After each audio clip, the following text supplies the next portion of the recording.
All right, bro chachos. It's gonna be a day or two till I get the head gaskets I need, so no rush.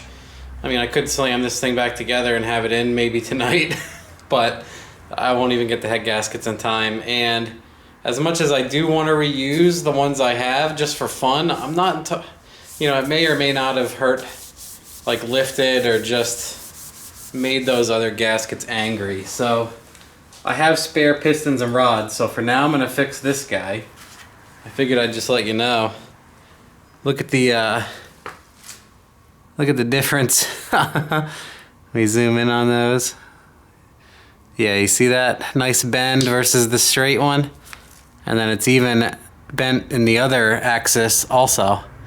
So what I'm gonna do is just swap the rod, because this piston's already gapped, and the other piston and rod I have would need to be re-gapped. And also this one went through one of my metal blenders and it has a bunch of damage to the skirt and everything else. So this is like a last resort piston. So this piston that was in and already gapped looks mint. So that's just gonna go right back in. Same spot it was. It'll simplify a lot of stuff like re-gapping the rings and some other junk. So this guy's gonna go right back in. It's just gonna get a replacement rod, and that's basically it. These are pressed. These are like the floaters, not like the pressed ones. But sometimes I notice they are a tiny bit sticky. Usually dirt and other bullshit.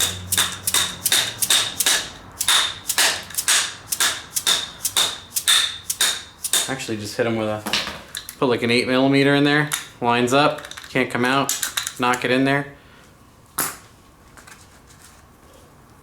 And I got these beautiful snap rings, and I do not have snap ring pliers. So this is always like a watch your face kind of thing that I do here. I think I'm just gonna use we'll grab a set of needle nose. Usually, pretty sure I've used them in the past without an issue. Let's see if I can get these guys to cooperate. Yep. Now just go down nicely, be my friend. Oh, needle nose are a little bit too big. There. Nice. Clipped right in there. Now you can knock this side down into it.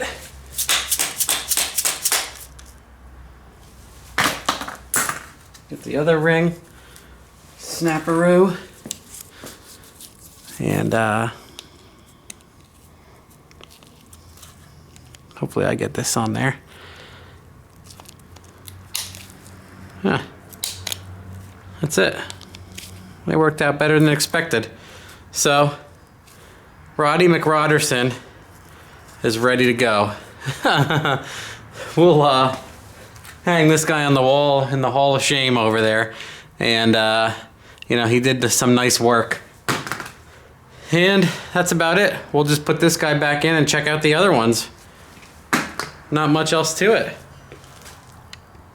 All right, we'll just slam this piston in. Oh yeah, I said it was number 4, but this is 1357. I had the motor upside down and I was like, it's the right one. And one thing I wish I had right now, I'm probably gonna order one of these when I'm done filming this video.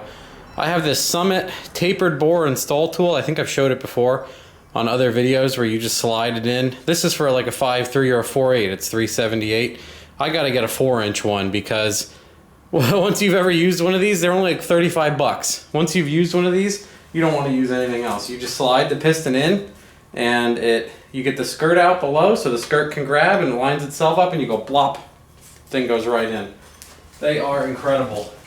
And I'm sad that I don't have a 4-inch one right now, but I haven't had one forever. Never really owned one, so what I usually do is just use fucking screwdrivers. So I'll show you what I do with these screwdrivers. I will try my best to get the camera zoomed in and show you how I just You gotta work it in nicely and not bust the fucking rings off. It's really your only thing you gotta do right.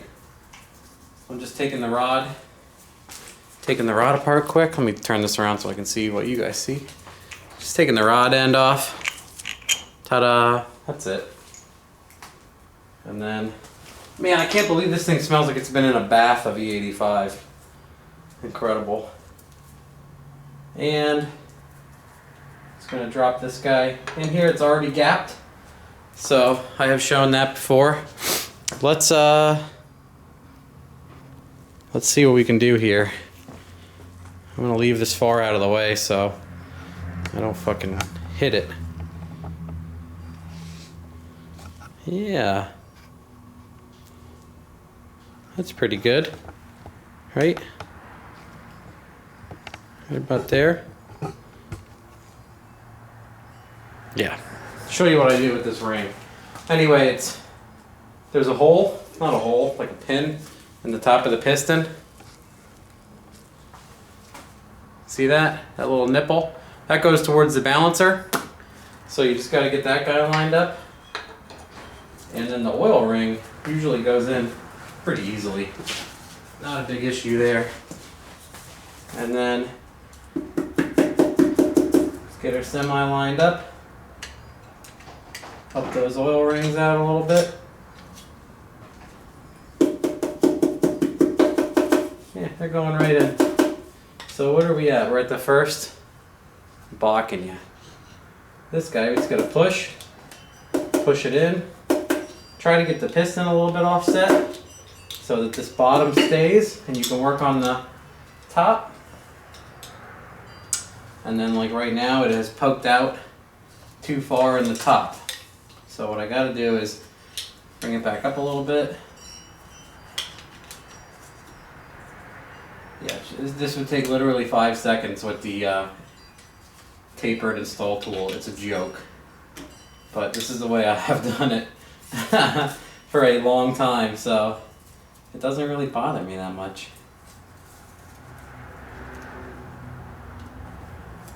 We'll try to get the, this is where the open side of the ring is. Try to get this in first and get it stuck so that we don't have to deal with it.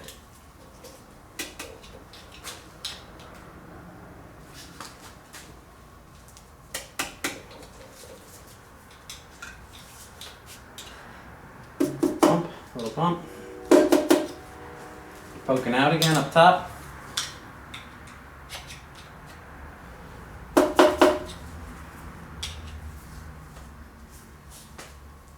This is the only annoying part of this. The fucking ring is spring loaded and wants to pop back out.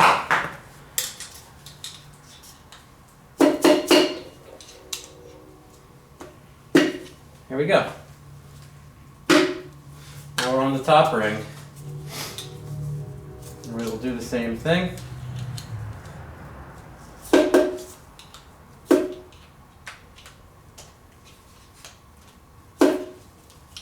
If you gotta push on it too hard, it's probably just gonna break. So like sometimes you'll get the piston wedged in here and you can't get the ring in and you'll be tempted to like put this here and hammer on this guy a little bit. You're just gonna snap the ring right off. Trust me, I've done it. So what I'm gonna do is I'm just gonna lean on top of the piston here. Push on the skirt lightly all the way around. There it goes. No problem. And then we'll just direct this guy down on the crank. Spin this fucking mess back over. And ta-da! Right there. Then what you want to do is there is a groove like this. Can we get it? Little groove right here at the top of the bearing that matches the groove on the rod. Drop that Jones on there.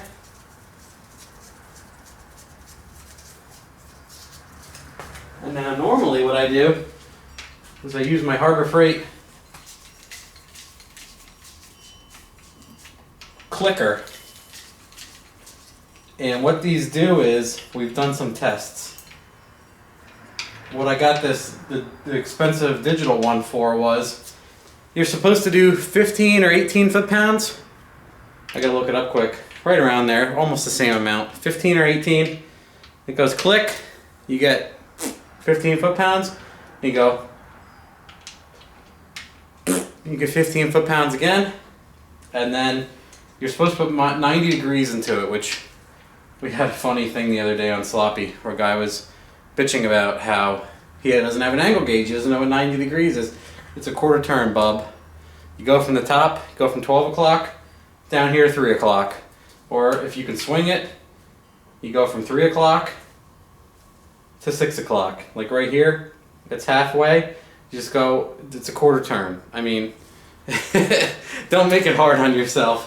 But we found out that when you tighten down to 15 foot-pounds and then the quarter turn, like 85 degrees or whatever they call it, something asinine, it ends up being approximately 50 to 51 pounds. So, last couple of years, we do either. We do 55 pounds, 50 pounds, or we do the 15 and the quarter turn, and it doesn't seem to matter. We've never had a rod bolt to issue, so that's what we're going to keep doing. Either one, either way. So what I'm doing is I'm loading up my batteries into this expensive as fuck Matco digital jobber. Yeah, my race pack. Let's woo. Yeah, that's much easier, right? And I bought this not because I'm a professional, but because it's a toy and it's a gadget, and I like gadgets, especially like digital torque wrenches. Cool as fuck, right guys? Like what, you know, if you can, why not? And then right here, we can just set this guy, keep going down. Now what we're gonna do is, just for fun, we'll do what they tell us. I think I can go to 15 foot-pounds. We'll go to 15 foot-pounds, and we'll click these guys down. Click is the funny word. That's 15, so I hit 15.3. What's really fascinating and fun and cool about this is it'll tell me where I maxed. See that? 15.1 pounds. So now, if we do the 90 degree, we will see where I ended up, which is roughly usually 50 foot-pounds. So here I go. I'm gonna stretch this guy now. 53 foot-pounds. Usually it doesn't exceed, this thing's buzzing at me the whole time. It's like, dude, what the fuck are you doing? You're over torquing like an asshole. I'm actually hitting my flex plate. Well, we'll go a little bit farther and then we'll hit the flex plate again. So let's do this again. I'll go a little bit farther and we'll pull to 90-ish, and then we should be set. Like I said, right in between 50 and 55. Well, where's dead straight so I can show you on video. 48. So what I'll do is I'll just give it a little bit because I hit my flex plate again. 45. See now, just as a fun thing, I think I want to go over all these and pull them all to roughly 51 pounds. And just check the other ones, make sure, see if they loosened up or anything. Nope. That one just moved and it went to 52. Yep, that one's still tight.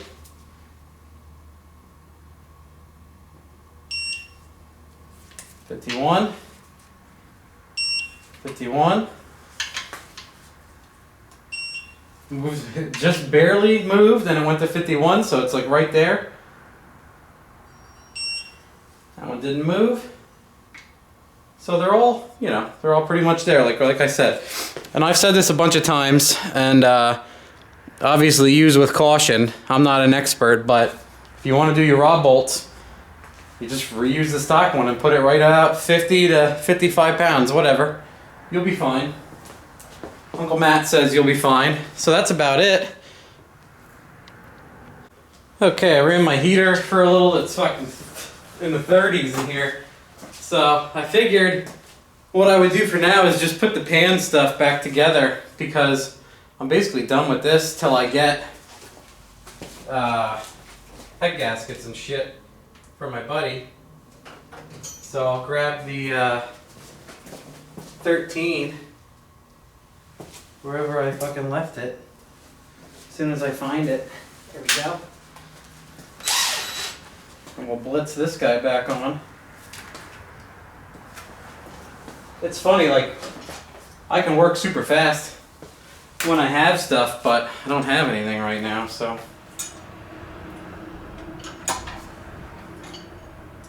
Push the O-ring in nice and gently. Get the world's smallest 10 mil bolt. You guys, my only suggestion, be super careful with this hunk of shit right here. This tiny oil pump, 10 mil. This thing will strip out easy and ruin your day. It'll strip out right into the pump. You'll be like, oh, this is fine. Click, it'll snap right off into the pump. You'll be pissed at yourself. That's like one of the only things I can tell you to be careful about. I won't impact this fucking thing on.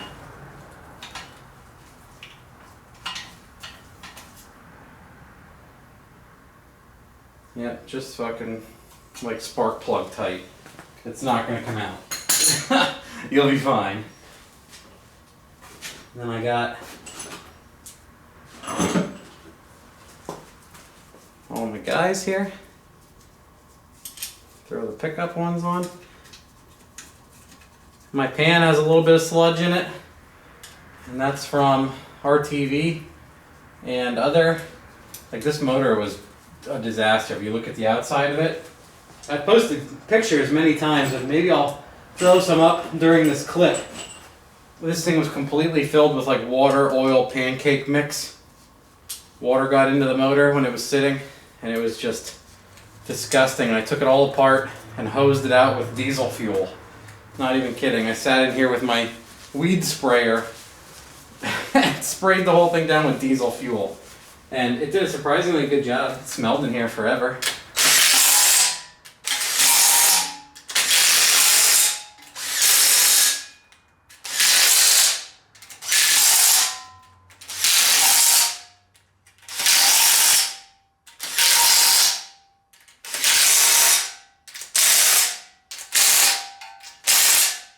Alright, that shit's done.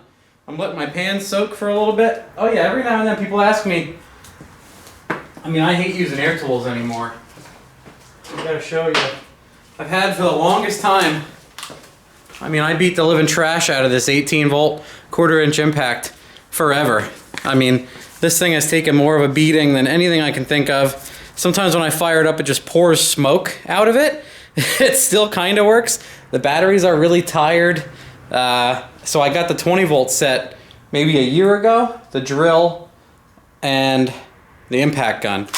These things are incredible. What's nicer is this had a light, but this one has 3 and they're in a better spot. This one's like up underneath. The 18 volt is amazing and it has done an incredible job, and you get a bigger battery.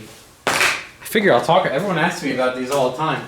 I don't know much to do, so let's talk about these quick. Let's talk about these Joneses.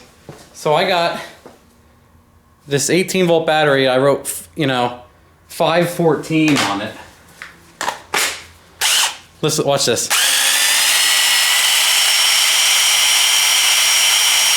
The motor goes up and down. This thing still works. It has noticeably less power. It has been thrown left in water. Really what has seemed to do it in is taking stuff apart above my head, and then fluid drops into it. And man, like trans fluid and other disgusting things. I still use it every now and then when I need an extra, but it has a smell. This thing, it just smells like disgusting, like rodent droppings and burning and matches, and it's terrible. And the transmission fluid and everything, I'm sure, hasn't helped it. But this thing has lasted forever. What's really cool about the old 18 volts is they came with a pretty decent sized battery. The 20 volt, this is a China 20 volt I was trying because it has a battery indicator on it, and it's a little bit bigger.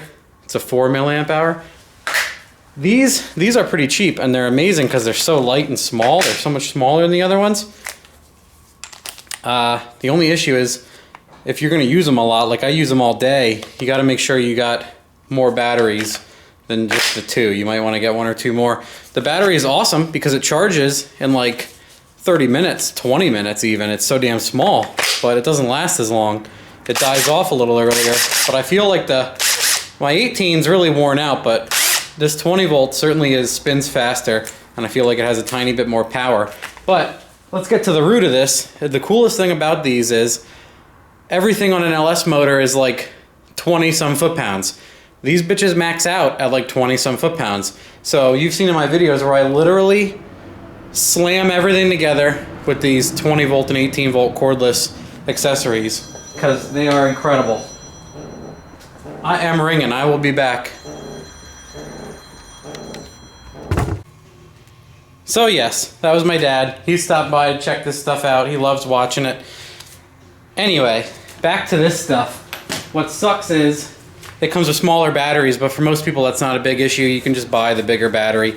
I was trying out the China one, and I've been beating the crap out of it. I double it as a hammer. It already has huge indents in it, and it's doing really good.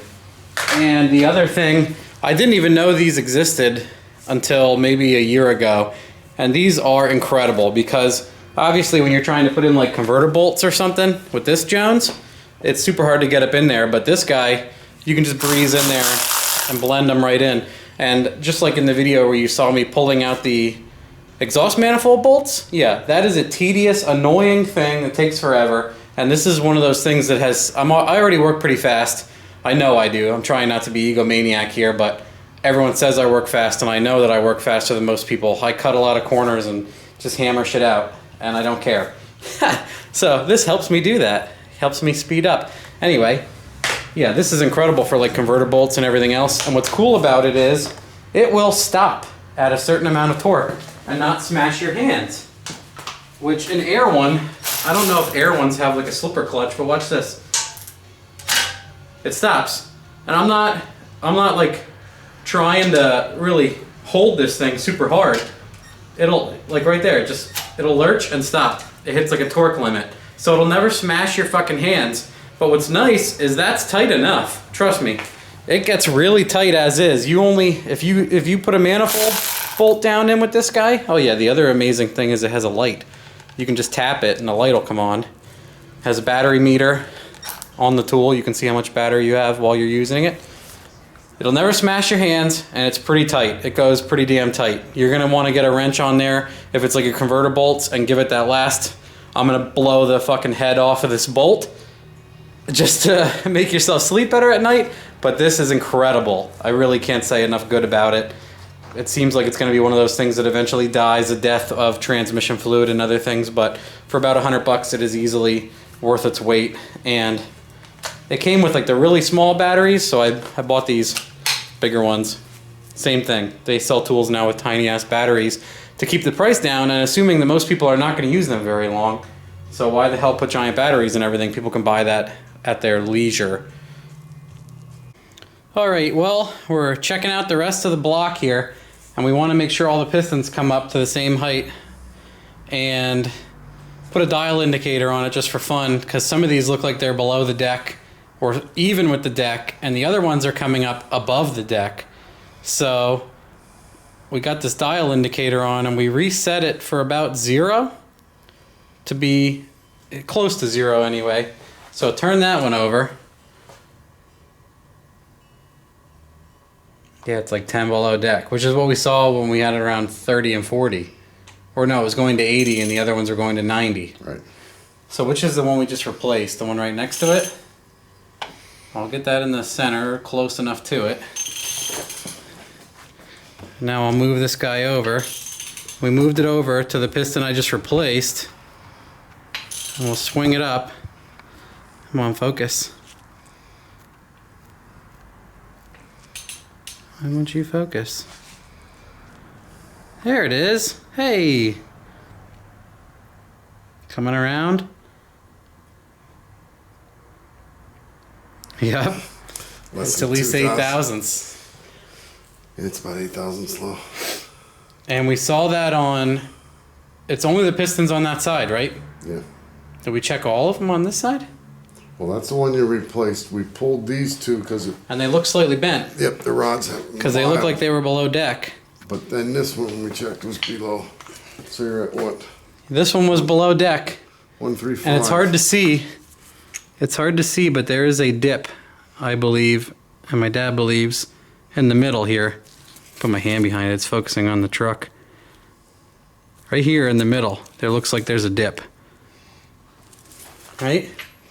And Hard to see. The other one's easier to see, I believe. Another one is. Yeah. That's the one that you can, it's like, yep. As soon as you pulled it out, I'm like, yep. Yeah. It's dipping right in the center of the rod. So more than one of them is bent. And then, what about, so we pulled those two, so that one's still short and that one's okay. This one's fine. So we'll roll the motor over and check these other ones again. You did 3, so we're gonna do 1, 5, and 7 on that side. Yeah, I think I have 3 additional rods. So this is roughly center bore. Let me turn it over more. We can get it.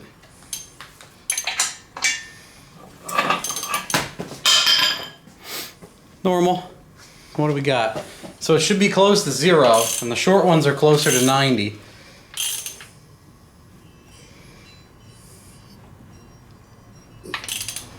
Want a longer bar? No. Make it easier, smoother? Just trying to make it smooth. Yeah. It's hard to dispute that. They go to 0. Let's try this one, center.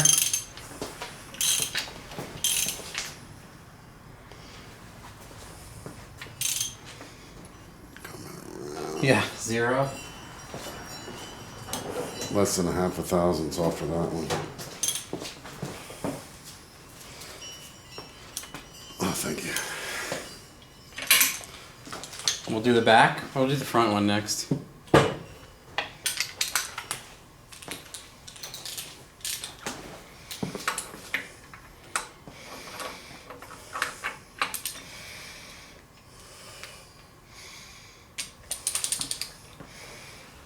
Much smoother. It's going up. Yeah. They all go slightly past 0. Yeah, that one.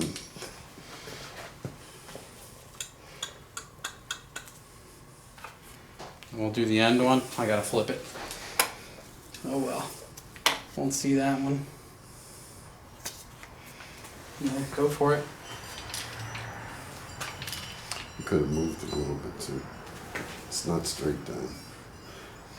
That's not in the dead center of the piston, but it's close enough. Yeah. Keep going. Still. Keep going. It's 0. Keep going. Yep. It just touched the 0 and it's going back down. So. All 4. The whole bank. The whole bank. I mean, they're really mild. But yeah, not worth testing them. No. Once you've got a kink in the H-beam, it's going to bend a lot easier.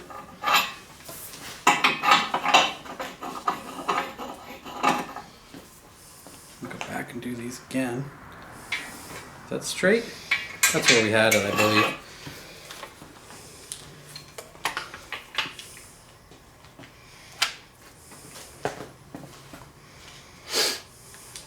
I'm not going to go over.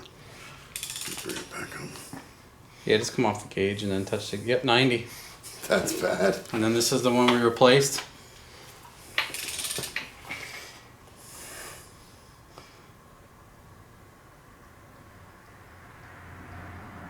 Yeah.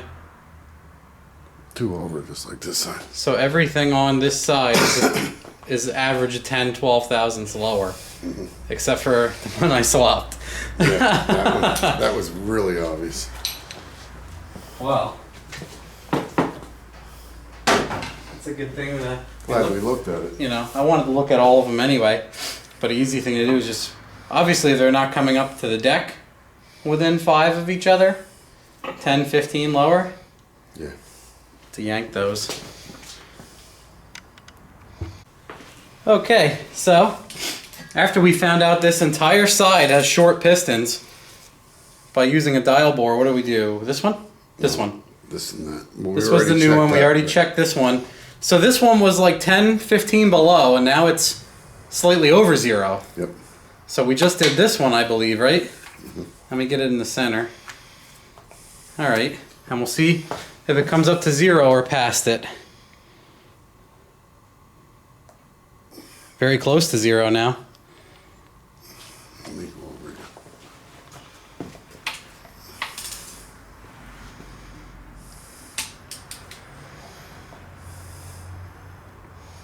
I also had this thing off, so we can check another one. That's what I would do. See how close this one gets to 0. It's been moved around so much.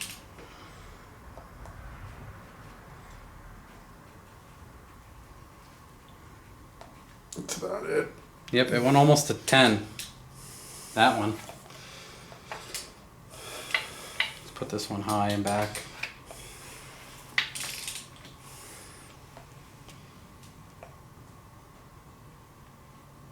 Yep, it goes to 0. That's like 8 thou low. Interesting, huh? We just gotta put the last one in and see, but at least they're closer than they were. That one still seem low or what? Yeah, well, I went past.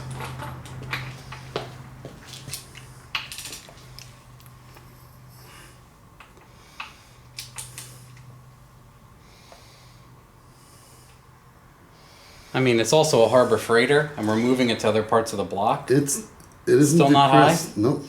It's No, I mean, flat it's, now? feel it. It's actually above a hair. Just a little bit. Well, I that's thi- why I it's don't like know if 5 this low. I don't think this is holding its. Well, it's not perfect, but it's better than nothing. We will try the last one then and see where we get. All right, we got every rod swapped out on this side of the deck. So there's about flat. We will zero in the dial bore. Not a dial bore, just a dial, magnetic based dial indicator. And then what I want to do is make it totally straight.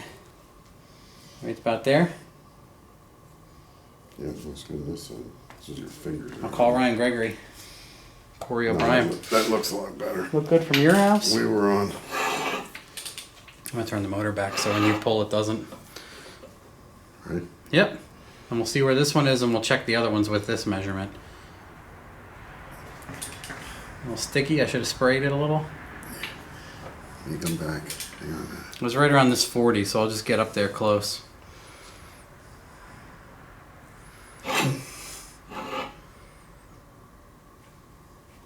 Yeah. Oh, that's it. We just hit 0. Tiny bit past it. Okay, what's the next one on the way up? Doesn't that one? Well, just start rotating and we'll see. Okay. Roughly there. Yep.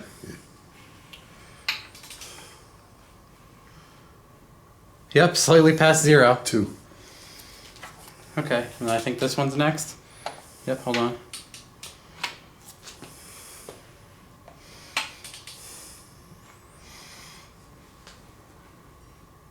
Yep, 0. Much better. So they're all within like 2 thou. That's because it was angled. Yeah, and also, I mean, obviously something isn't perfect, but... And this Yeah, is a but- Harbor Freight dial indicator and base. Okay, go down, so this is below the deck. Yep, and then this one will be on its way up. Alright, we'll see where this one's at.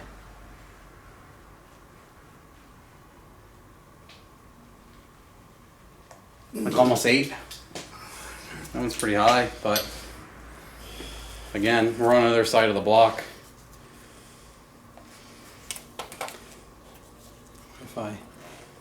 Yeah, see, it's not always. Well, I'll accept that.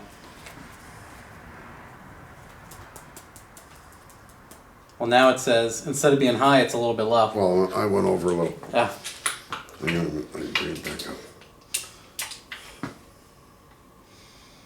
yep, 3. Okay, well that's better than 10. 10 off on each one. Okay, so I put 4 rods into this thing.